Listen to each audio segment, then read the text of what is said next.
Ini saya mengajak sahabatku semua untuk mendengarkan tausiah yang sangat luar biasa dari guru kita almarhum Kiai Haji Zainuddin MZ. Tentunya banyak sekali ilmu dan manfaat yang bisa kita jadikan pelajaran dalam kehidupan kita sehari-hari. Berikut ini mari kita simak bersama isi tausiah dari guru kita almarhum Kiai Haji Zainuddin MZ. Selamat mendengarkan. Adam itu bapak moyang kita. Dosanya satu, makan buah khuldi, dikeluarkan dari surga. Kita dosanya banyak, kepengen masuk, nggak nyambung. Hai Adam, dari tidak ada kamu saya adakan. Saya perintahkan tinggal di surga. Merasa sepi sendirian, saya ciptakan Siti Hawa supaya kamu tenang.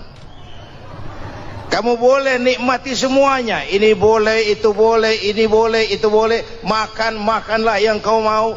Minum, minumlah yang kau suka. Pakai, pakailah yang kau senang. Satu yang saya minta, jangan dekati pohon khuldi. Itu kau tidak sanggup, keluar. Diusir dari surga. Sujud Nabi Adam.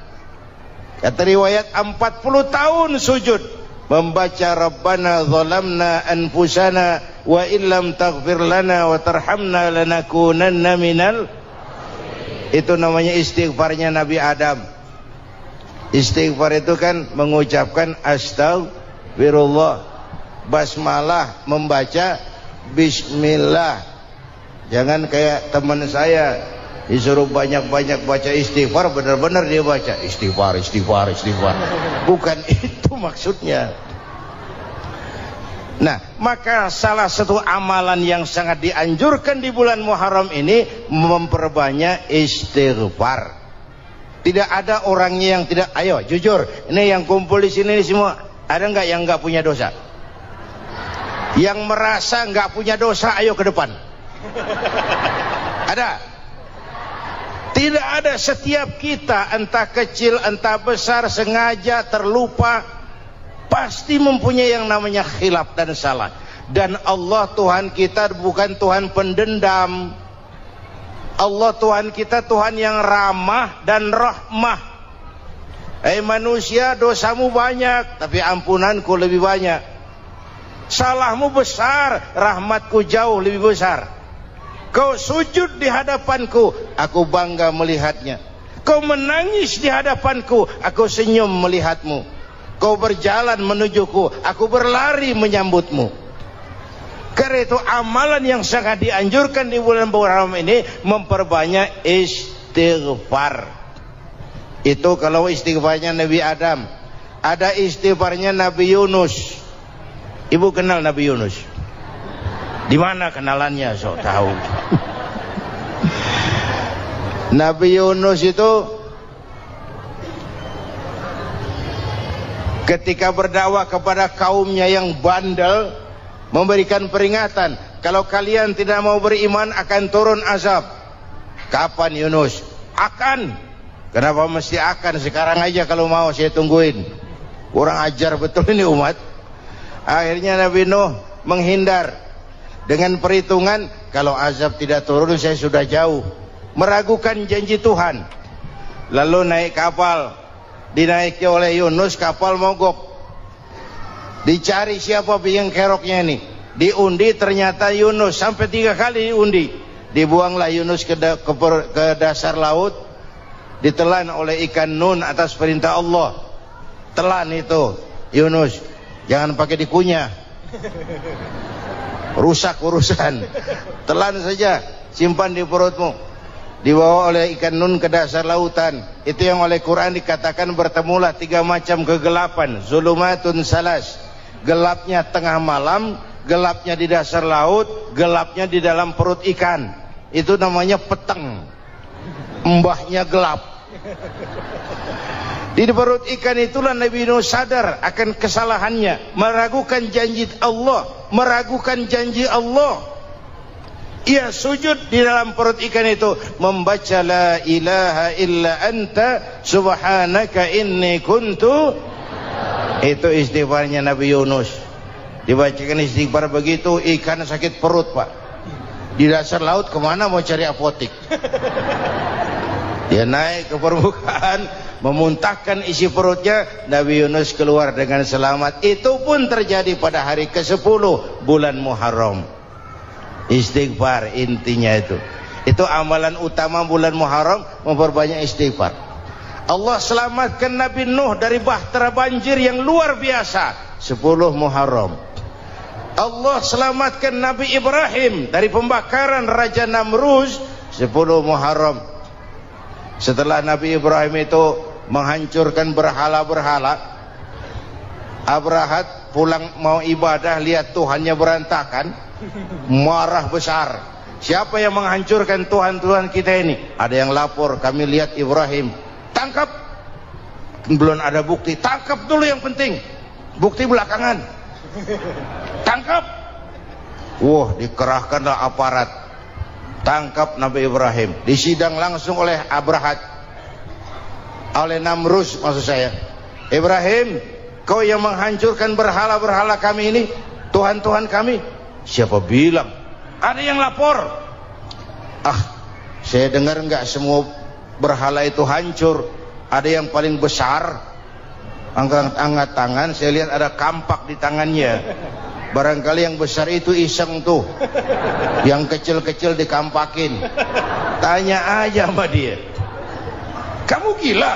Kenapa? Masa kami disuruh nanya berhala? Nggak bisa jawab. Nggak bisa jawab. Lah kenapa disembah? Lebih gila mana sih?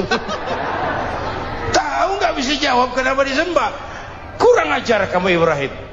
Bakar, dibakar. Ketika Ibrahim dilempar ke kobaran api yang menggunung, Allah perintah api, ya naru kuni bardan wa salaman ala Ibrahim. Hai api, dinginlah sampean. Api Madura waktu itu Pak. Hai api, dinginlah sampean, selamatkan Ibrahim.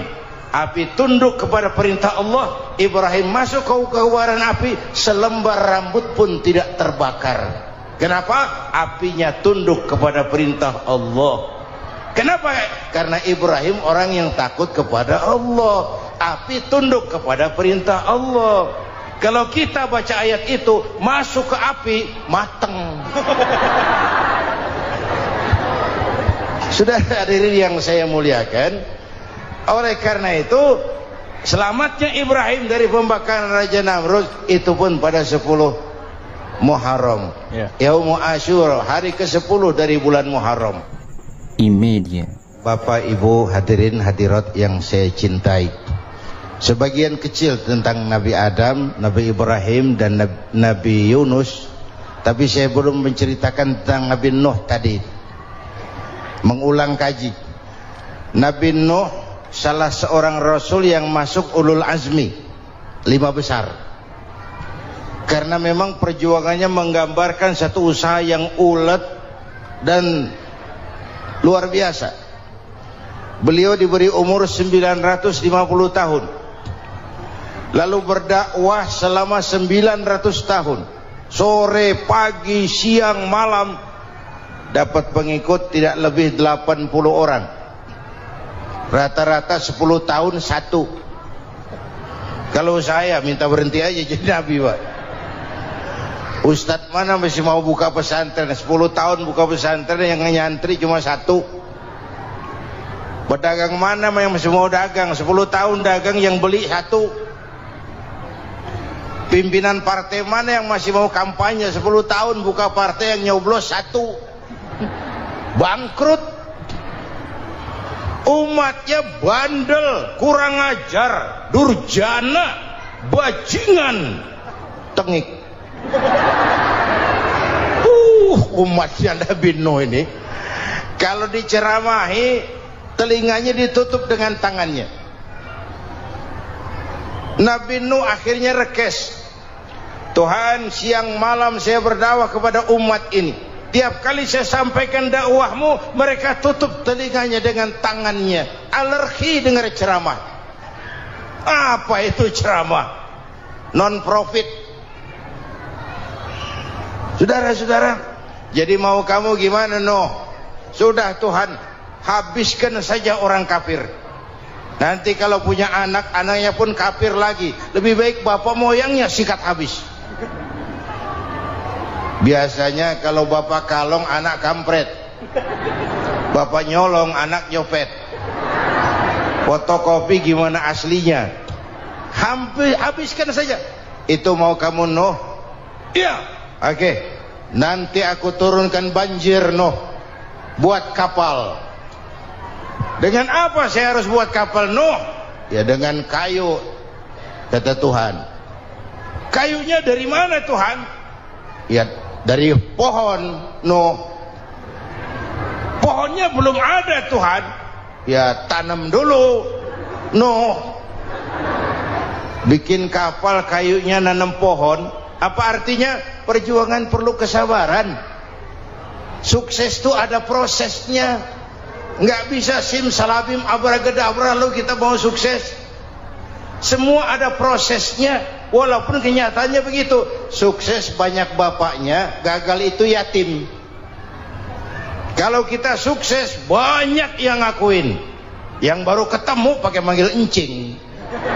Ketemu baru, tapi sukses banyak bapaknya. Gagal yatim, nggak ada yang mau ngakuin kalau kita gagal itu. Udah bikin kapal dengan kayu di tengah kampung, bikin kapal ini. Bayangkan di tengah kampung bikin kapal. Orang kafir makin menjadi-jadi. Lihat kenapa? Makin sarap. Bikin kapal di tengah kampung mau belayar kemana? Tuh lihat, kalau orang nggak tahu tujuan, mountain setengah jalan. Proses yang dinilai bukan finalnya.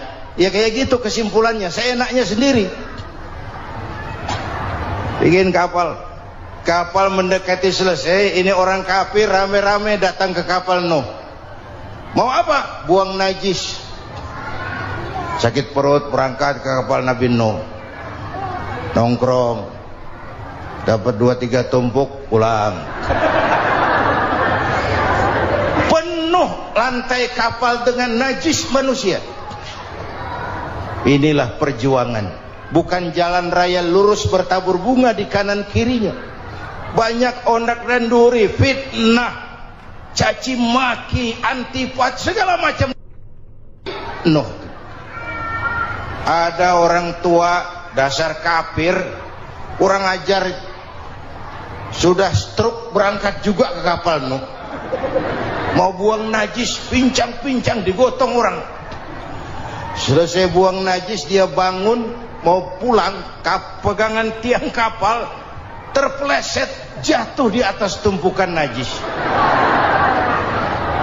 Terjadi keajaiban, yang stroke-nya sembuh, lumpuhnya hilang, berangkat digotong-gotong pulang, jalan gagah sekali. Tapi orang kampungnya heran, ente sudah sembuh? Sudah. Berobat di mana? Kok begitu paten? Di kapal masih banyak.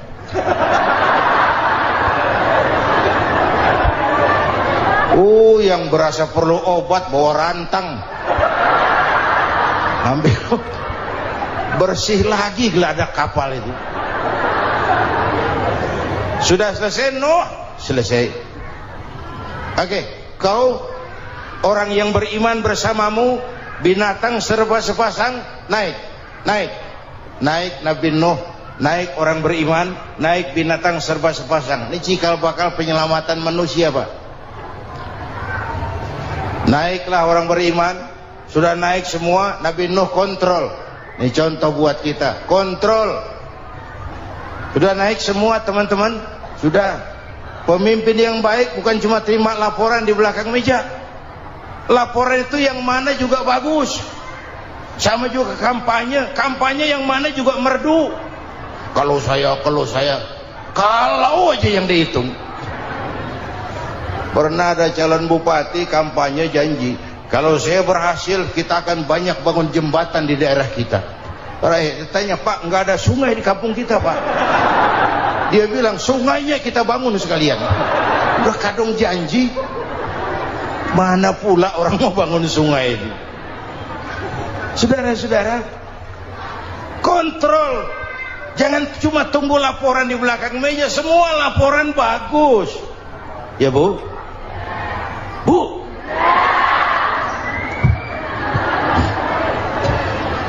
Nabi Nuh kontrol. Sudah naik semua? Sudah, Nuh. Pulan bin Pulan naik. Naik, Nuh.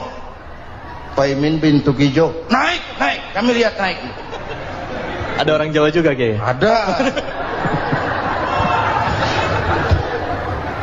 Sudah kontrol. Kanan anak saya ikut nggak naik kapal? Kami tidak lihat itu, Nuh. Kanan. Ini potret. Bapaknya aktif ke masjid, ibunya rajin ke majelis taklim, anaknya keleleran kemana-mana. Bukan di sini, di Prancis. Udah di sini insya Allah sama.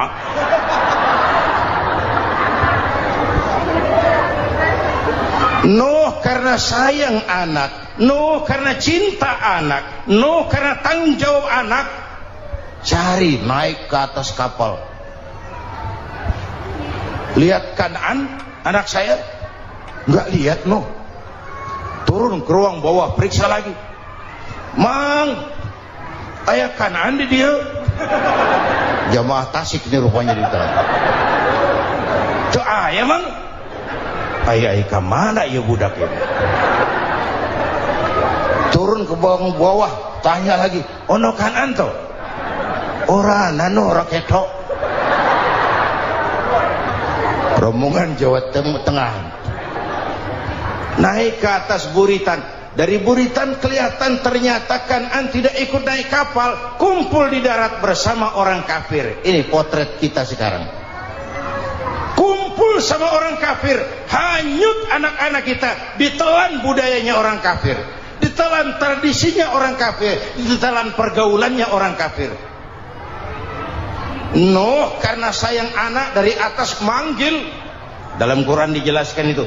Karena Nabi Nuh di atas, Kanaan di bawah, teriak, ya bunayyar kam ma'ana. Begitu dalam Quran ayatnya. Coba Bang ini pakai gaya memanggil supaya kelihatan kegambar. Kira-kira Nuh manggilnya begitu. Ini namanya gaya dakwah, Pak. Kalau ceritanya datar nggak menarik. Maka Nuh memanggil Kanaan, ya bunayyar kam ma'ana. Kata yang dengar, ini gaya orang manggil, ya bunayyar kam ma'ana. Kanaan, kesini nak, naik kapal sama papi.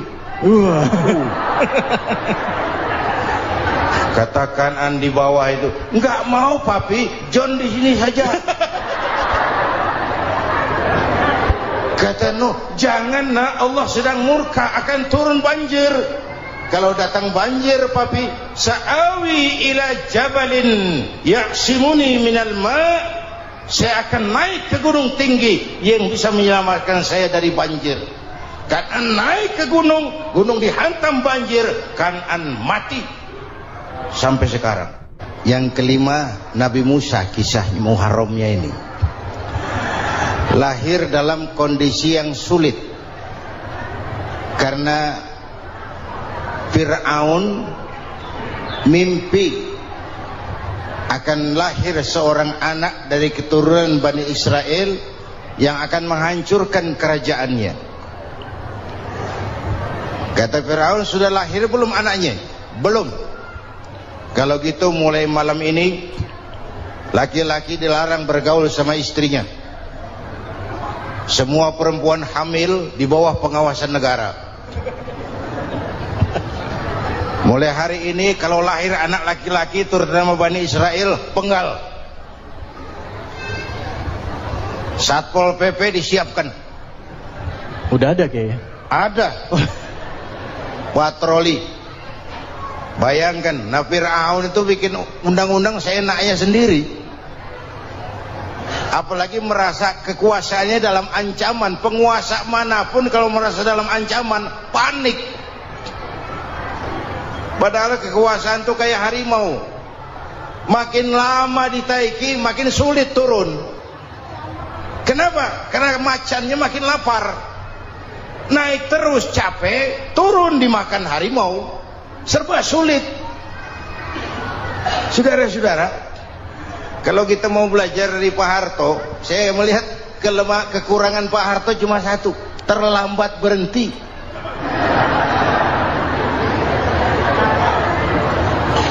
Terlambat berhenti. Di sekelilinginya banyak tukang-tukang jilat, tukang-tukang semir. Pak, kalau tidak ada bapak kami bagaimana, Pak?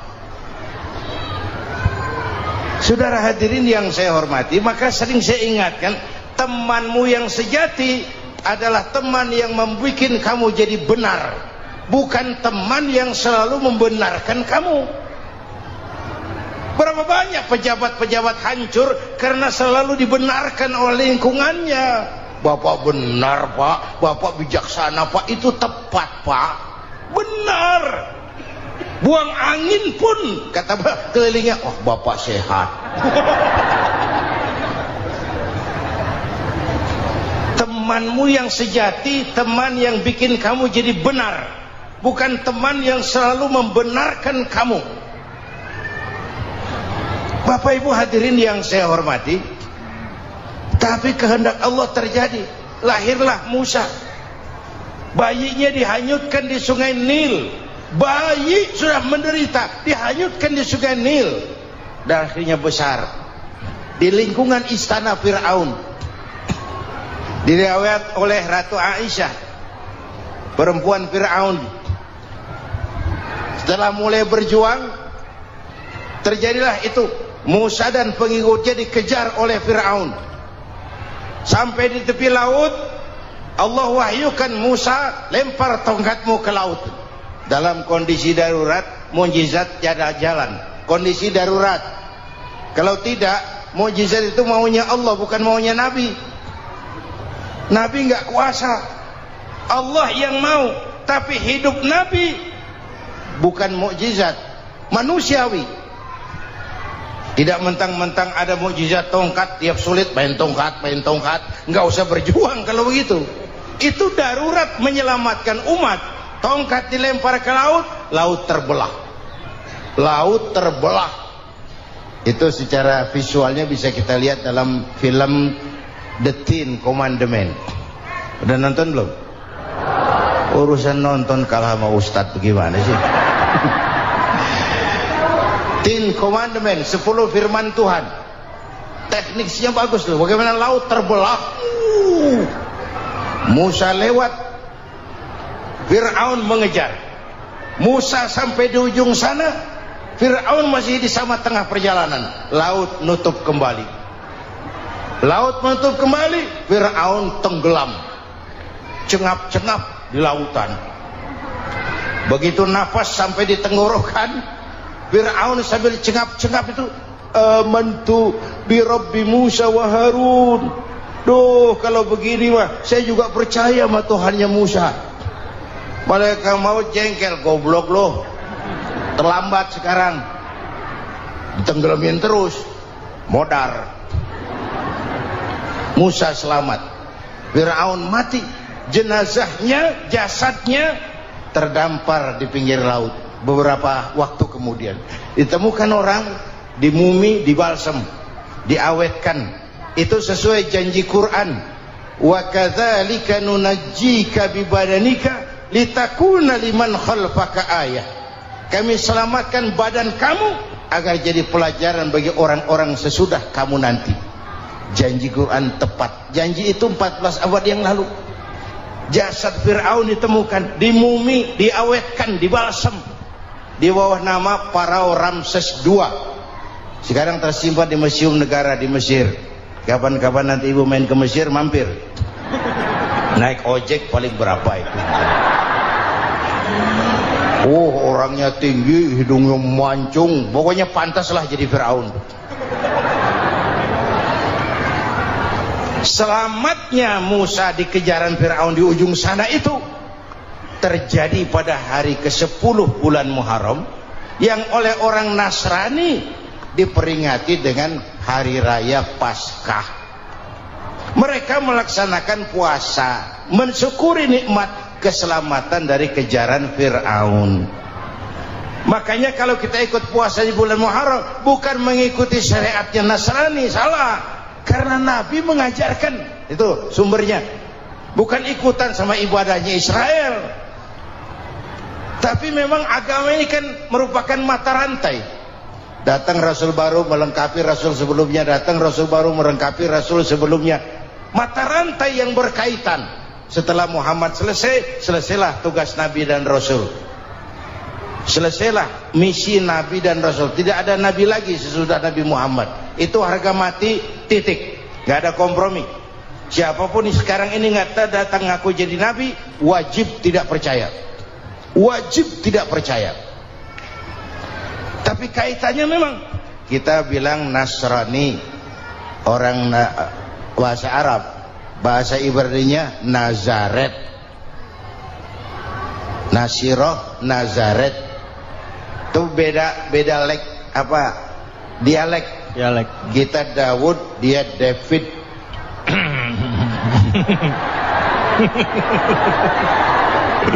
Ibrani. Kita Ali, dia Alek. Kita Sulaiman, dia Solomon. Kita Camat, dia Comot. Ini yang ngomong ini comot sembarang. Ini dia. Bapak dan Ibu jamaah yang saya cintai, pertanyaan pertama, hijrah qalbiyah. Ada hijrah badaniyah, hijrah fisik yang dilakukan Nabi dan sahabat dari Mekah ke Madinah. Itu hijrah badaniyah. Ada hijrah qalbiyah, hijrah hati. Dan ini yang kita perlukan sekarang. Karena refleksinya akan membias kepada alur kehidupan. Kalau hati kita mau berhijrah, fisik akan ngikuti. Hijrah dari tempat, dari malas ibadah menjadi rajin ibadah. Hijrah dari maksiat kepada yang ma'ruf, dari berpecah belah menjadi bersatu. Hijrah seperti itu yang sangat kita perlukan. Subhanallah, sangat luar biasa apa yang sudah disampaikan oleh guru kita almarhum Kiai Haji Zainuddin MZ. Sahabat beriman yang dirahmati Allah, tetaplah di channel ini, jangan kemana-mana dulu karena tausiah ini belum selesai. Dan masih banyak lagi hal-hal menarik yang akan disampaikan oleh guru kita almarhum Kiai Haji Zainuddin MZ. Maka dari itu tetaplah di sini dan mari kita lanjutkan kembali. Selamat mendengarkan. Apalagi masyarakat ini paternalistik. Kita harus hijrah mental sekarang ini. Maka yang disampaikan tadi benar. Seorang ketua MK siap mengundurkan diri kalau terbukti anak buahnya terlibat suap. Itu walaupun siap, tapi sudah angin segar buat rakyat.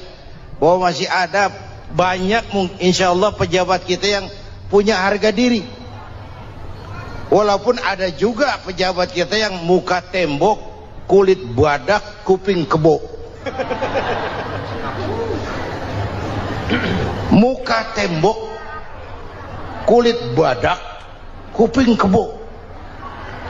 Biasanya kalau kereta api tabrakan di negara-negara maju, Menteri Perhubungannya mundur. Di kita petugas palang pintu dipecat. Jauh sekali menteri sama petugas palang pintu. Yang benar-benar diadili yang krocok-krocok, kopral-kopral itu. Padahal hadisnya jelas, ar-rashi wal murtashi finnar. Yang nyuap dan yang nerima suap dua-duanya neraka. Kasus potret belakangan ini, yang nerima suap yang diuber, yang nyuap aman. Yang nyuap aman. Yang korupsi pajak dikecil-kecilin, yang ngemplang pajak aman. Padahal ngemplang pajaknya triliunan. Padahal dia sudah dikasih fasilitas oleh negara mengelola sumber daya alam negara yang artinya milik rakyat. Dia harus bayar pajak, uang pajaknya itu dikumpulkan bagi sebesar-besar kemakmuran rakyat. Itu tindakan merugikan rakyat. Karena itu betul, saya setuju, hijrah qalbi yang perlu kita lakukan sekarang. Hijrah hati. Kita ini bangsa Indonesia seperti timnas. Timnas sekarang anak-anak muda sudah berani pakai baju PSSI. Iya. Kenapa? Menang. Coba kalau kalah terus, nanti menang. Tapi bangsa Indonesia itu memang seperti timnas. Namanya kesebelasan.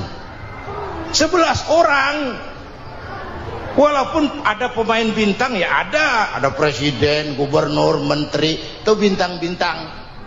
Tapi bintang baru ada artinya kalau dibantu 10 pemain yang lain. Cristiano Ronaldo, siapa itu? Penyerang tengah Real Madrid, bintang. Lionel Messi, siapa lagi? Barcelona. Bercelana.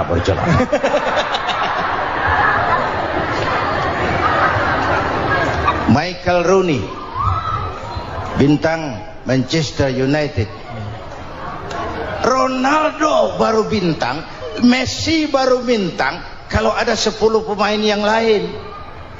Bagaimanapun hebatnya Cristiano Ronaldo, kalau sendirian lawan satu kesebelasan, babak belur. Itulah kita, bangsa Indonesia. Kita satu kesebelasan, harus saling memperkuat. Ada bangsa kita ini yang jadi jaksa, ada yang jadi hakim, ada yang jadi polisi. Itu posisi penyerang tengah, kiri luar, kanan dalam, back, striker, kiper, posisi. Tapi sadar kita satu kesebelasan, Bung. Jangan bikin gol ke gawang sendiri. Kalau punya bola bagus, operan dong sama temannya. Yang bisa menciptakan gol, operan. Ada yang jadi pengusaha besar, bagus boleh. Punya untung besar, operan. Kasih masjid, kasih pesantren, operan. Ini kesebelasan kita kalau punya bola, pelitnya setengah mati, Pak. Nggak mau ngoper. Bawa sendiri, mending bikin gol. Enggak. Kita ini satu kesebelasan. Satu sama lain harus saling memperkuat. Bahwa ada penyerang tengah, itu si posisi. Tapi kalau memang peluang memungkinkan, ayo dong operan. Saya iri sama kesebelasan Nasrani di Indonesia. Mereka kalau punya bola, operannya cakep. Gereja cepat selesai, rumah sakit Kristen cepat selesai. Kenapa? Operannya bagus. Kita ini kalau punya bola bawa sendiri, nggak mau ngoper, maka masjid nggak selesai-selesai. Madrasah banyak yang bocor, rumah sakit Islam kalah bersaing. Kenapa? Operannya berat. Ayo menyadari kita ini timnas, satu kesebelasan. Jangan menjegal kawan seiring, kawan sendiri dijegal. Sudah musuh terlalu kuat, gawang sendiri dijebol. Akhirnya terbalik kita ini. Ujian terberat telah diberikan Allah kepada para anbiya, kemudian para aulia, kemudian para ulama. Summal amsal fal amsal, ke bawah dan ke bawah. Diuji setiap orang menurut kekuatannya berpegang kepada agama. Kalau karena anak Melayu bilang, kalau takut dengan ombak, jangan berumah di tepi pantai. Kalau takut diterjang ombak, jangan berumah di tepi pantai. Kata ibu tadi, mau jadi pohon tinggi harus berani ketiup angin. Makin tinggi pohonnya, makin keras anginnya. Takut angin, jangan jadi pohon tinggi, jadilah rumput. Enggak ditiup angin, tapi diinjak kebo. Apa yang enggak ada resikonya? Apa yang enggak ada resikonya? Semua nabi, ada yang dihantam kekuasaan yang arogansi. Ibrahim berhadapan dengan Namrud. Musa berhadapan dengan Fir'aun. Ada yang diuji dengan berhadapan umat yang sangat kurang ajar. Ada yang diuji dengan gosip yang dahsyat. Nabi Yusuf digosipi sama Zulaikha itu. Nabi Yusuf Nabi Yusuf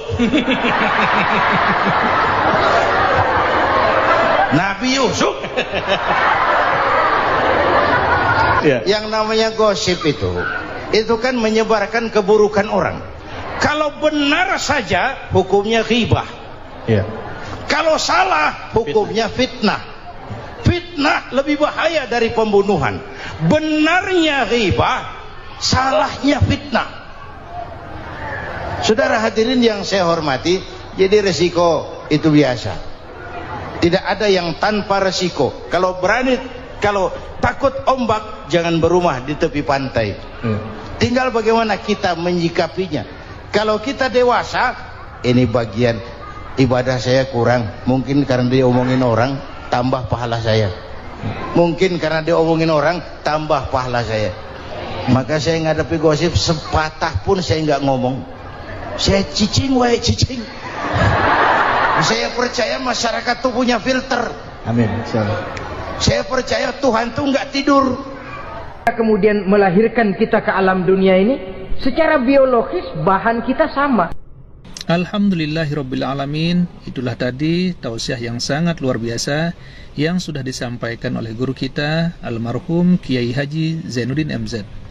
Tentunya banyak sekali ilmu, hikmah dan manfaat yang bisa kita jadikan pelajaran dalam kehidupan kita sehari-hari. Sahabat beriman yang dimuliakan Allah, mari kita doakan guru kita, semoga beliau diampuni segala dosa-dosanya dan dilapangkan kuburnya. Amin ya rabbal alamin. Dan buat sahabat semua yang sudah setia menonton tausiah ini sampai selesai, saya ucapkan terima kasih banyak. Semoga Allah subhanahu wa ta'ala senantiasa selalu melimpahkan rahmat dan karunia-Nya kepada sahabatku semua. Selalu diberikan kesehatan, dimudahkan segala urusannya, dan dilancarkan rezekinya. Amin ya rabbal alamin. Sahabat beriman yang dimuliakan Allah, demikian yang dapat saya bagikan. Kurang lebihnya mohon maaf. Wabillahi taufiq wal hidayah, wa ridha wal inayah. Wassalamualaikum warahmatullahi wabarakatuh. Setelah kita mendengarkan kajian yang sangat luar biasa dari guru kita Al-Maghfurullah Kiai Haji Zainuddin MZ, sekarang mari kita lanjutkan aktivitas kita masing-masing. Semoga sahabat semua selalu diberikan kelancaran, diberikan kesehatan, dan dimudahkan segala urusannya. Amin ya rabbal alamin.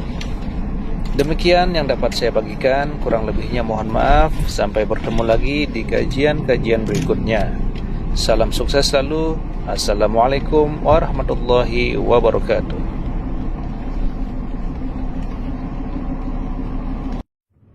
Assalamualaikum warahmatullahi wabarakatuh. Alhamdulillahirabbil alamin, wassalatu wassalamu ala asyrafil anbiya'i wal mursalin sayyidina Muhammadin wa ala alihi wa sahbihi ajma'in, amma ba'du. Sahabat beriman yang dimuliakan Allah, alhamdulillah kita bertemu lagi di channel ini. Doa dan harapan saya, semoga sahabatku semua selalu diberikan kesehatan, dimudahkan segala urusannya, dan dilancarkan rezekinya. Amin ya rabbal alamin. Pada kesempatan yang berbahagia ini, saya mengajak sahabatku semua untuk mendengarkan tausiah yang sangat luar biasa dari guru kita almarhum Kiai Haji Zainuddin MZ. Tentunya banyak sekali ilmu dan manfaat yang bisa kita jadikan pelajaran dalam kehidupan kita sehari-hari. Berikut ini mari kita simak bersama isi tausiah dari guru kita almarhum Kiai Haji Zainuddin MZ. Selamat mendengarkan. Adam itu bapak moyang kita. Dosanya satu, makan buah khuldi, dikeluarkan dari surga. Kita dosanya banyak, kepengen masuk, nggak nyambung. Hai Adam, dari tidak ada kamu saya adakan. Saya perintahkan tinggal di surga. merasa sepi sendirian, saya ciptakan Siti Hawa supaya kamu tenang. Kamu boleh nikmati semuanya. Ini boleh, itu boleh, ini boleh, itu boleh. Makan, makanlah yang kau mau. Minum, minumlah yang kau suka. Pakai, pakailah yang kau senang. Satu yang saya minta, jangan dekati pohon huldi. Itu kau tidak sanggup, keluar. Diusir dari surga. Sujud Nabi Adam. Kata riwayat 40 tahun sujud. Membaca Rabbana zalamna anfusana wa illam taghfir lana wa tarhamna lanakunanna minal. Itu namanya istighfarnya Nabi Adam. Istighfar itu kan mengucapkan astagfirullah, basmalah, membaca bismillah. Jangan kayak teman saya disuruh banyak-banyak baca istighfar, benar-benar dia baca istighfar, istighfar, istighfar. Bukan itu maksudnya. Nah, maka salah satu amalan yang sangat dianjurkan di bulan Muharram ini memperbanyak istighfar. Tidak ada orangnya yang tidak. Ayo jujur, ini yang kumpul di sini semua, ada nggak yang nggak punya dosa? Yang merasa nggak punya dosa, ayo ke depan. Ada? Tidak ada. Setiap kita, entah kecil entah besar, sengaja, terlupa, pasti mempunyai yang namanya khilaf dan salah. Dan Allah Tuhan kita bukan Tuhan pendendam. Allah Tuhan kita Tuhan yang ramah dan rahmah. Manusia, dosamu banyak, tapi ampunanku lebih banyak. Salahmu besar, rahmatku jauh lebih besar. Kau sujud di hadapanku, aku bangga melihatnya. Kau menangis di hadapanku, aku senyum melihatmu. Kau berjalan menujuku, aku berlari menyambutmu. Karena itu amalan yang sangat dianjurkan di bulan Muharram ini memperbanyak istighfar. Itu kalau istighfarnya Nabi Adam. Ada istighfarnya Nabi Yunus. Ibu kenal Nabi Yunus? Di mana kenalannya? Sok tahu. Nabi Yunus itu ketika berdakwah kepada kaumnya yang bandel, memberikan peringatan, kalau kalian tidak mau beriman akan turun azab. Kapan Yunus? Akan. Kenapa mesti akan? Sekarang aja kalau mau, saya tungguin. Kurang ajar betul ini umat. Akhirnya Nabi Nuh menghindar dengan perhitungan, kalau azab tidak turun saya sudah jauh. Meragukan janji Tuhan. Lalu naik kapal, dinaiki oleh Yunus, kapal mogok. Dicari siapa biang keroknya ini. Diundi, ternyata Yunus. Sampai 3 kali diundi. Dibuanglah Yunus ke dasar laut. Ditelan oleh ikan nun atas perintah Allah. Telan itu Yunus. Jangan pakai dikunyah, rusak urusan. Telan saja, simpan di perutmu. Dibawa oleh ikan nun ke dasar lautan. Itu yang oleh Quran dikatakan bertemulah 3 macam kegelapan. Zulumatun salas. Gelapnya tengah malam, gelapnya di dasar laut, gelapnya di dalam perut ikan. Itu namanya peteng. Mbahnya gelap. Di perut ikan itulah Nabi Nuh sadar akan kesalahannya, meragukan janji Allah, meragukan janji Allah. Ia sujud di dalam perut ikan itu, membaca la ilaha illa anta subhanaka inni kuntu. Itu istighfarnya Nabi Yunus. Dibacakan istighfar begitu, ikan sakit perut pak. Di dasar laut kemana mau cari apotik? Dia naik ke permukaan, memuntahkan isi perutnya. Nabi Yunus keluar dengan selamat. Itu pun terjadi pada hari ke-10 bulan Muharram. Istighfar intinya itu. Itu amalan utama bulan Muharram, memperbanyak istighfar. Allah selamatkan Nabi Nuh dari bahtera banjir yang luar biasa 10 Muharram. Allah selamatkan Nabi Ibrahim dari pembakaran Raja Namruz 10 Muharram. Setelah Nabi Ibrahim itu menghancurkan berhala-berhala, Abrahat pulang mau ibadah, lihat Tuhannya berantakan, marah besar. Siapa yang menghancurkan Tuhan-Tuhan kita ini? Ada yang lapor, kami lihat Ibrahim. Tangkap. belum ada bukti. Tangkap dulu yang penting, bukti belakangan. Tangkap. Wah, dikerahkanlah aparat, tangkap Nabi Ibrahim, disidang langsung oleh Abrahat, oleh Namrus maksud saya. Ibrahim, kau yang menghancurkan berhala-berhala kami ini, Tuhan-Tuhan kami. Siapa bilang? Ada yang lapor. Saya dengar enggak semua berhala itu hancur.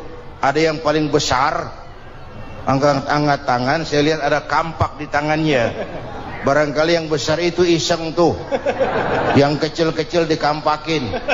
Tanya aja sama dia, kamu gila? Kenapa? Masa kami disuruh nanya berhala? Nggak bisa jawab. Nggak bisa jawab. Lah kenapa disembah?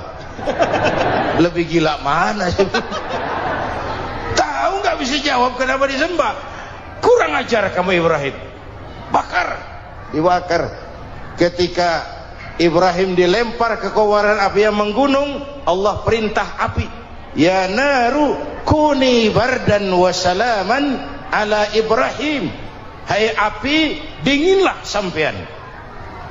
Api Madura waktu itu, Pak.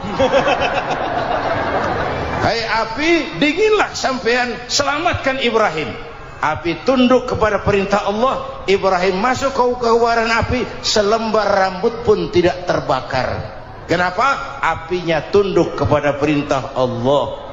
Kenapa? Karena Ibrahim orang yang takut kepada Allah. Api tunduk kepada perintah Allah. Kalau kita baca ayat itu, masuk ke api, mateng. Sudah hadirin yang saya muliakan, oleh karena itu selamatnya Ibrahim dari pembakaran Raja Namrud itu pun pada 10 Muharram, Yaumul Asyura, hari ke-10 dari bulan Muharram. Imedia. Bapak Ibu hadirin hadirat yang saya cintai, sebagian kecil tentang Nabi Adam, Nabi Ibrahim dan Nabi Yunus, tapi saya belum menceritakan tentang Nabi Nuh tadi. Mengulang kaji. Nabi Nuh salah seorang rasul yang masuk ulul azmi 5 besar. Karena memang perjuangannya menggambarkan satu usaha yang ulet dan luar biasa. Beliau diberi umur 950 tahun, lalu berdakwah selama 900 tahun, sore, pagi, siang, malam, dapat pengikut tidak lebih 80 orang, rata-rata 10 tahun satu. Kalau saya minta berhenti aja jadi nabi, Pak. Ustadz mana masih mau buka pesantren 10 tahun buka pesantren, yang nyantri cuma 1. Pedagang mana yang masih mau dagang 10 tahun dagang, yang beli 1. Pimpinan partai mana yang masih mau kampanye 10 tahun buka partai, yang nyoblos 1. Bangkrut. Umatnya bandel, kurang ajar, durjana, bajingan, tengik. Umatnya Nabi Nuh ini kalau diceramahi telinganya ditutup dengan tangannya. Nabi Nuh akhirnya rekes, Tuhan siang malam saya berdakwah kepada umat ini, tiap kali saya sampaikan dakwahmu mereka tutup telinganya dengan tangannya, alergi dengar ceramah. Apa itu ceramah? Non profit. Saudara-saudara, jadi mau kamu gimana Nuh?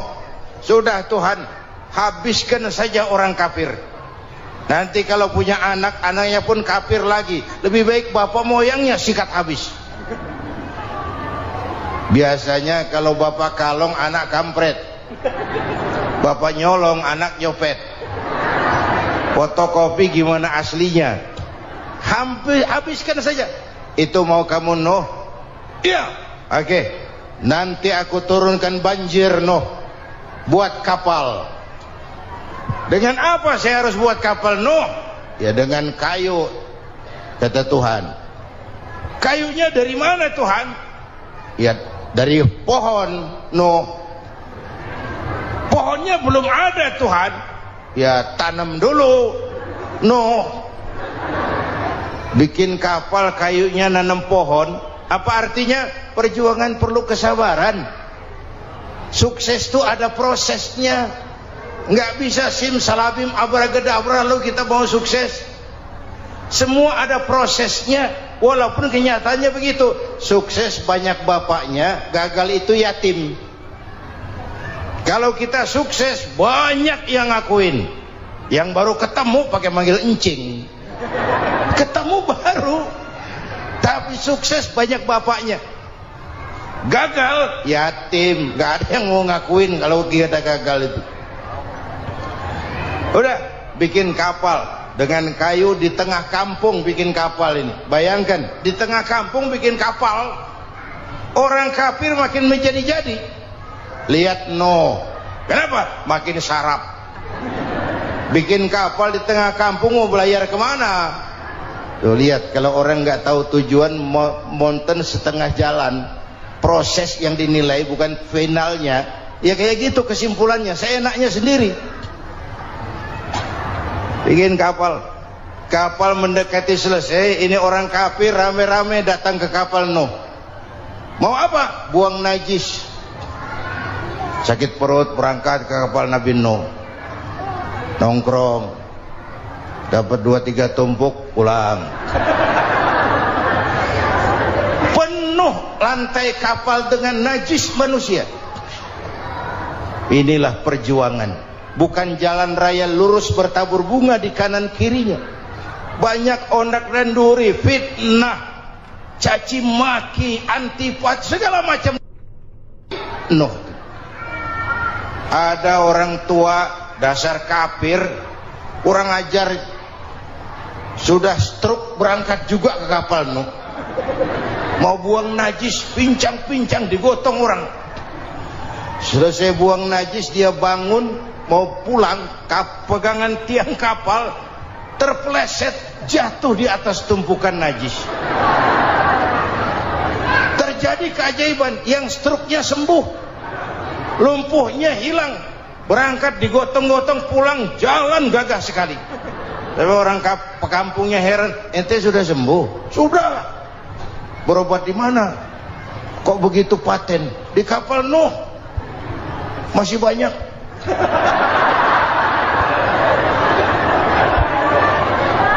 Yang berasa perlu obat bawa rantang. Ambil bersih lagi geladak kapal itu. Sudah selesai Nuh? Selesai. Oke, kau orang yang beriman bersamamu, binatang serba sepasang, naik Nabi Nuh, naik orang beriman, naik binatang serba sepasang. Ini cikal bakal penyelamatan manusia, Pak. Naiklah orang beriman, sudah naik semua, Nabi Nuh kontrol. Ini contoh buat kita, kontrol. Sudah naik semua teman-teman, sudah.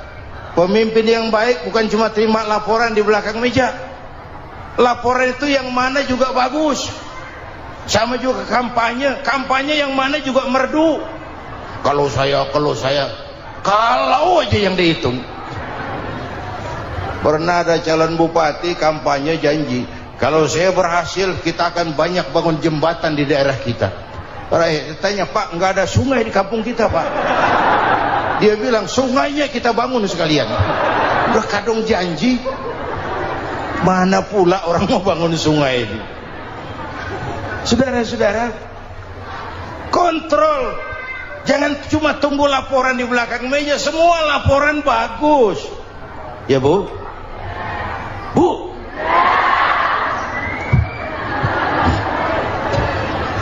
Nabi Nuh kontrol. Sudah naik semua? Sudah Nuh. Pulan bin Pulan naik. Naik Nuh. Paimin bin Tukijo naik. Kami lihat naik. Ada orang Jawa juga Kiai? Ada. Sudah kontrol. Kanan anak saya ikut nggak naik kapal? Kami tidak lihat itu Nuh. Kanan. Ini potret. Bapaknya aktif ke masjid, ibunya rajin ke majelis taklim, anaknya keleleran kemana-mana. Bukan di sini, di Prancis. Udah di sini insya Allah sama.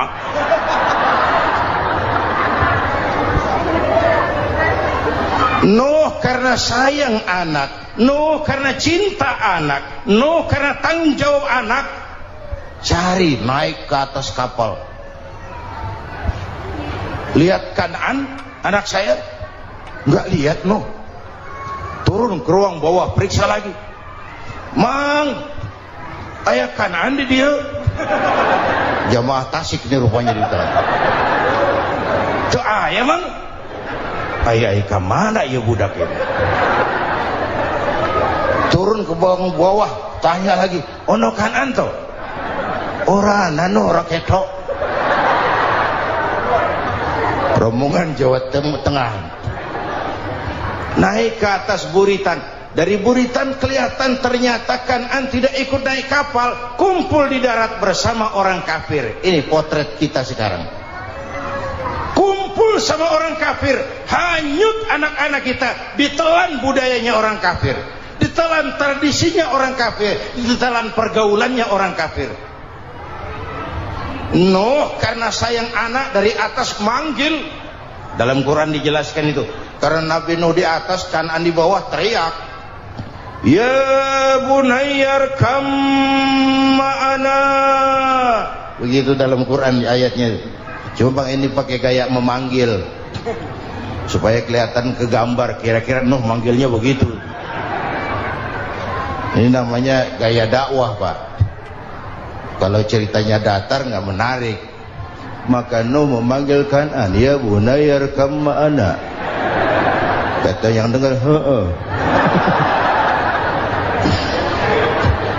Ini gaya orang manggil, ya bunayyar kam ma'ana. Kan'an, kesini nak, naik kapal sama papi. Kata Kan'an di bawah itu, enggak mau papi, John di sini saja. Kata Nuh, jangan nak, Allah sedang murka, akan turun banjir. Kalau datang banjir papi, sa'awi ila jabalin ya'simuni minal ma', saya akan naik ke gunung tinggi yang bisa menyelamatkan saya dari banjir. Kan'an naik ke gunung, gunung dihantam banjir, Kan'an mati. Sampai sekarang. Yang kelima, Nabi Musa, kisah Muharramnya ini. Lahir dalam kondisi yang sulit. Karena Fir'aun mimpi akan lahir seorang anak dari keturunan Bani Israel yang akan menghancurkan kerajaannya. Kata Fir'aun, sudah lahir belum anaknya? Belum. Kalau gitu mulai malam ini laki-laki dilarang bergaul sama istrinya. Semua perempuan hamil di bawah pengawasan negara. Mulai hari ini kalau lahir anak laki-laki terutama Bani Israel, penggal. Satpol PP disiapkan. Udah ada kayaknya. Ada. Patroli. Bayangkan, nah Fir'aun itu bikin undang-undang seenaknya sendiri. Apalagi merasa kekuasaannya dalam ancaman. Penguasa manapun kalau merasa dalam ancaman, panik. Padahal kekuasaan itu kayak harimau. Makin lama ditaiki, makin sulit turun. Kenapa? Karena macannya makin lapar. Naik terus capek, turun dimakan harimau. Serba sulit. Saudara-saudara, kalau kita mau belajar dari Pak Harto, saya melihat kekurangan Pak Harto cuma satu, terlambat berhenti.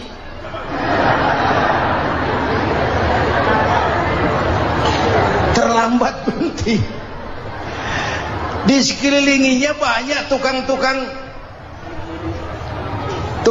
jilat, tukang semir. Pak, kalau tidak ada bapak kami bagaimana, Pak? Saudara hadirin yang saya hormati, maka sering saya ingatkan, temanmu yang sejati adalah teman yang membuat kamu jadi benar, bukan teman yang selalu membenarkan kamu. Berapa banyak pejabat-pejabat hancur karena selalu dibenarkan oleh lingkungannya. Bapak benar Pak, Bapak bijaksana Pak, itu tepat Pak, benar. Buang angin pun kata kelilingnya, oh Bapak sehat. Temanmu yang sejati, teman yang bikin kamu jadi benar, bukan teman yang selalu membenarkan kamu. Bapak Ibu hadirin yang saya hormati, tapi kehendak Allah terjadi. Lahirlah Musa, bayinya dihanyutkan di sungai Nil. Bayi sudah menderita, dihanyutkan di sungai Nil, dan akhirnya besar di lingkungan istana Fir'aun. Diriwayat oleh Ratu Aisyah, perempuan Fir'aun, setelah mulai berjuang, terjadilah itu. Musa dan pengikutnya dikejar oleh Fir'aun. Sampai di tepi laut, Allah wahyukan Musa, lempar tongkatmu ke laut. Dalam kondisi darurat, mukjizat tiada jalan. Kondisi darurat. Kalau tidak, mukjizat itu maunya Allah, bukan maunya Nabi. Nabi nggak kuasa, Allah yang mau. Tapi hidup Nabi bukan mukjizat, manusiawi. Tidak mentang-mentang ada mukjizat tongkat, tiap sulit main tongkat, nggak usah berjuang kalau begitu. Itu darurat menyelamatkan umat. Tongkat dilempar ke laut, laut terbelah. Laut terbelah. Itu secara visualnya bisa kita lihat dalam film The Ten Commandments. Udah nonton belum? Urusan nonton kalah sama Ustadz bagaimana sih? Ten Commandments, 10 firman Tuhan. Tekniknya bagus loh. Bagaimana laut terbelah. Musa lewat, Fir'aun mengejar. Musa sampai di ujung sana, Fir'aun masih di sama tengah perjalanan. Laut nutup kembali. Laut menutup kembali, Fir'aun tenggelam, cengap-cengap di lautan. Begitu nafas sampai di tenggorokan, Fir'aun sambil cengap-cengap itu, amantu bi Rabbi Musa wa Harun. Duh, kalau begini mah saya juga percaya sama Tuhannya Musa. Malaikat maut jengkel, goblok loh, terlambat sekarang, ditenggelamin terus, modar. Musa selamat, Fir'aun mati, jenazahnya, jasadnya terdampar di pinggir laut. Beberapa waktu kemudian ditemukan orang, dimumi, dibalsem, diawetkan. Itu sesuai janji Quran, wa kadzalika nunajjika bi badanika litakuna liman khalfaka ayah. Kami selamatkan badan kamu agar jadi pelajaran bagi orang-orang sesudah kamu nanti. Janji Quran tepat. Janji itu 14 abad yang lalu. Jasad Fir'aun ditemukan, dimumi, diawetkan, dibalsem di bawah nama Farao Ramses II. Sekarang tersimpan di Museum Negara di Mesir. Kapan-kapan nanti ibu main ke Mesir, mampir. Naik ojek paling berapa itu? Oh, orangnya tinggi, hidungnya mancung, pokoknya pantaslah jadi Fir'aun. Selamatnya Musa di kejaran Fir'aun di ujung sana itu terjadi pada hari ke-10 bulan Muharram, yang oleh orang Nasrani diperingati dengan hari raya Paskah. Mereka melaksanakan puasa, mensyukuri nikmat keselamatan dari kejaran Fir'aun. Makanya kalau kita ikut puasa di bulan Muharram, bukan mengikuti syariatnya Nasrani, salah. Karena Nabi mengajarkan, itu sumbernya, bukan ikutan sama ibadahnya Israel. Tapi memang agama ini kan merupakan mata rantai. Datang Rasul baru melengkapi Rasul sebelumnya, datang Rasul baru melengkapi Rasul sebelumnya. Mata rantai yang berkaitan. Setelah Muhammad selesai, selesailah tugas Nabi dan Rasul. Selesailah misi Nabi dan Rasul. Tidak ada Nabi lagi sesudah Nabi Muhammad. Itu harga mati, titik. Gak ada kompromi. Siapapun sekarang ini nggak datang ngaku jadi Nabi, wajib tidak percaya. Wajib tidak percaya. Tapi kaitannya memang kita bilang Nasrani, orang bahasa Arab, bahasa Ibraninya Nazaret, Nasiroh, Nazaret. Itu beda dialek. Kita Daud, dia David.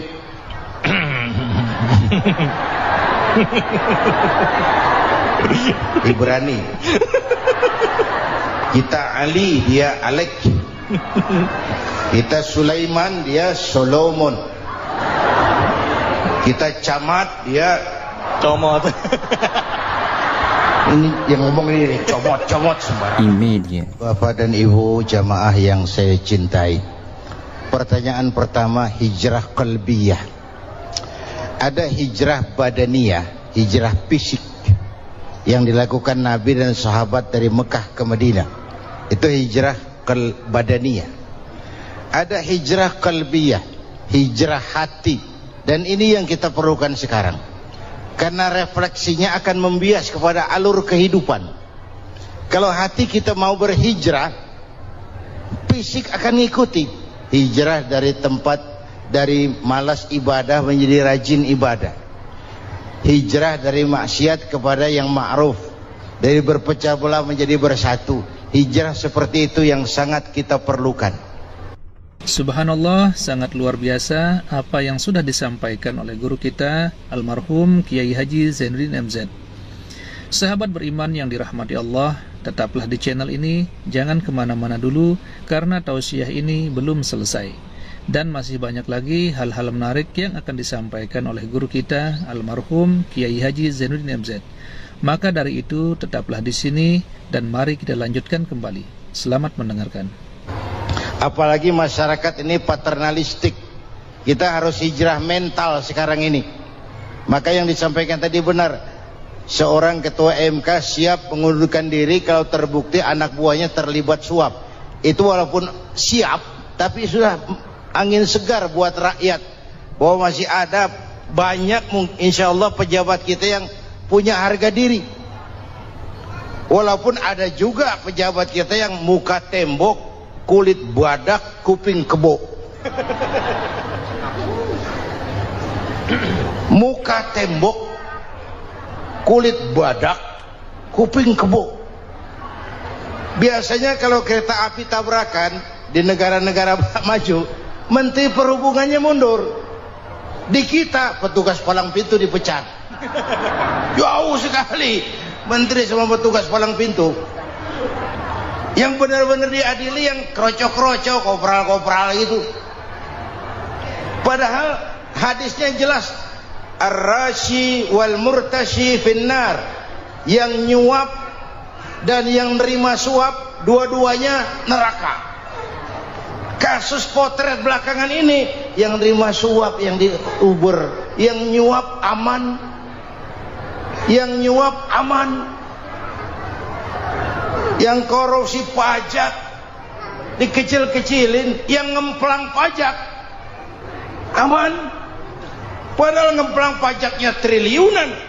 Padahal dia sudah dikasih fasilitas oleh negara mengelola sumber daya alam negara yang artinya milik rakyat. Dia harus bayar pajak, uang pajaknya dikumpulkan bagi sebesar-besar kemakmuran rakyat. Itu tindakan merugikan rakyat. Karena itu betul, saya setuju, hijrah qalbi yang perlu kita lakukan sekarang. Hijrah hati. Kita ini bangsa Indonesia, seperti timnas. Timnas sekarang anak-anak muda sudah berani pakai baju PSSI. Iya. Kenapa? Menang. Coba kalau kalah terus, nanti menang. Tapi bangsa Indonesia itu memang seperti timnas. Namanya kesebelasan. 11 orang. Walaupun ada pemain bintang, ya ada presiden, gubernur, menteri, itu bintang-bintang. Tapi bintang baru ada artinya kalau dibantu 10 pemain yang lain. Cristiano Ronaldo. Siapa itu? Penyerang tengah Real Madrid. bintang. Lionel Messi. Siapa lagi? Barcelona. Bercelana.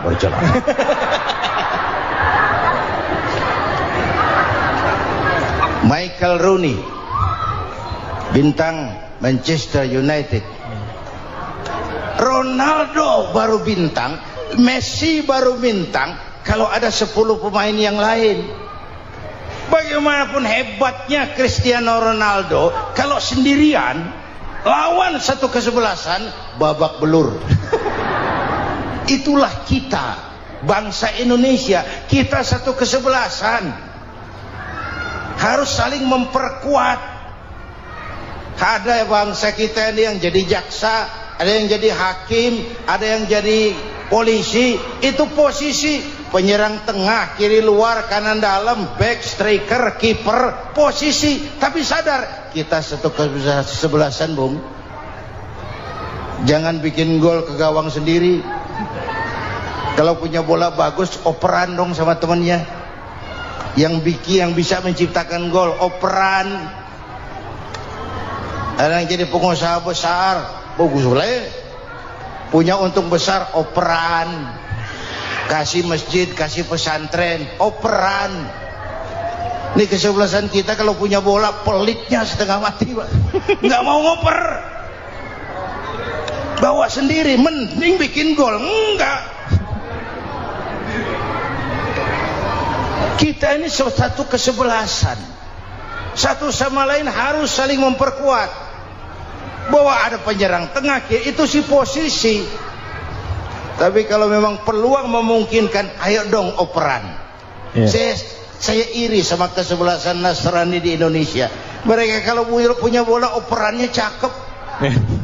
Gereja cepat selesai, rumah sakit Kristen cepat selesai. Kenapa? Operannya bagus.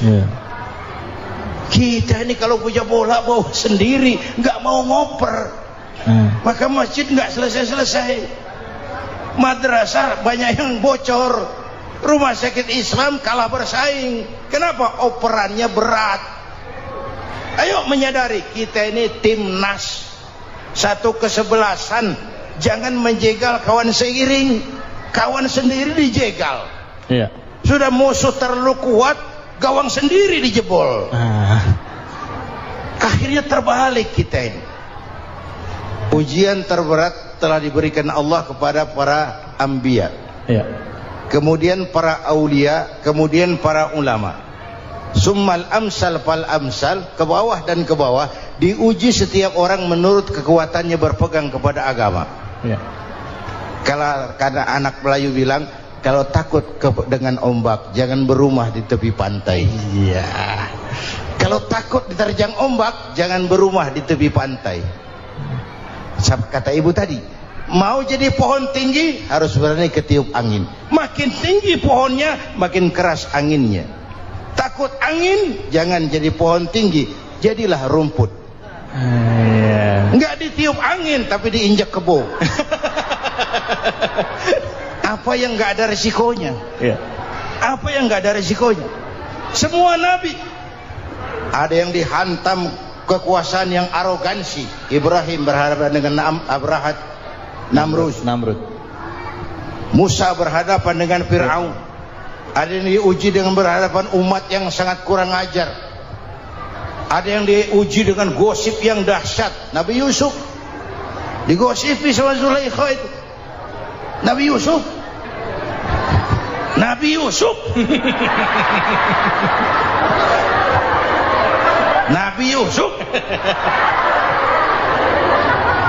Yang namanya gosip itu kan menyebarkan keburukan orang. Kalau benar saja hukumnya ghibah. Kalau salah hukumnya fitnah. Fitnah lebih bahaya dari pembunuhan. Benarnya ghibah, salahnya fitnah. Saudara hadirin yang saya hormati, jadi resiko itu biasa. Tidak ada yang tanpa resiko. Kalau takut ombak, jangan berumah di tepi pantai. Tinggal bagaimana kita menyikapinya. Kalau kita dewasa, ini bagian ibadah saya kurang, mungkin karena dia omongin orang. tambah pahala saya.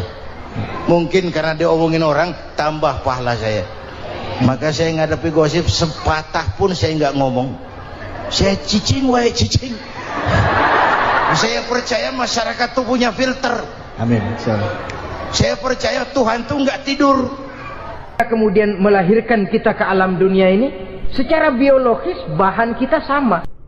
Alhamdulillahirrabbilalamin. Itulah tadi tausiah yang sangat luar biasa yang sudah disampaikan oleh guru kita almarhum Kiai Haji Zainuddin MZ. Tentunya banyak sekali ilmu, hikmah dan manfaat yang bisa kita jadikan pelajaran dalam kehidupan kita sehari-hari.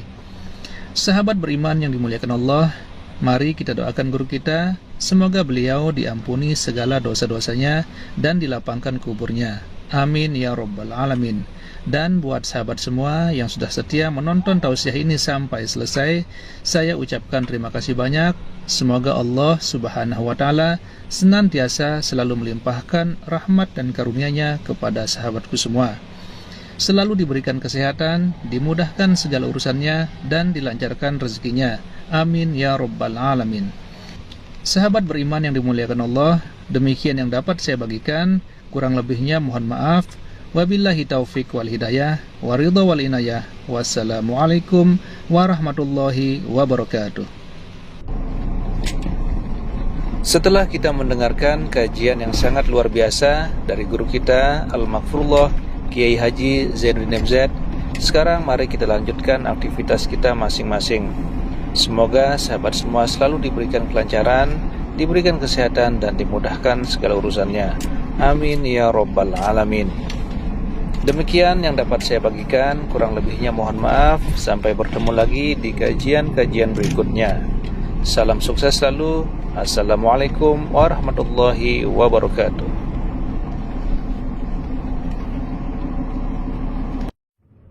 Assalamualaikum warahmatullahi wabarakatuh.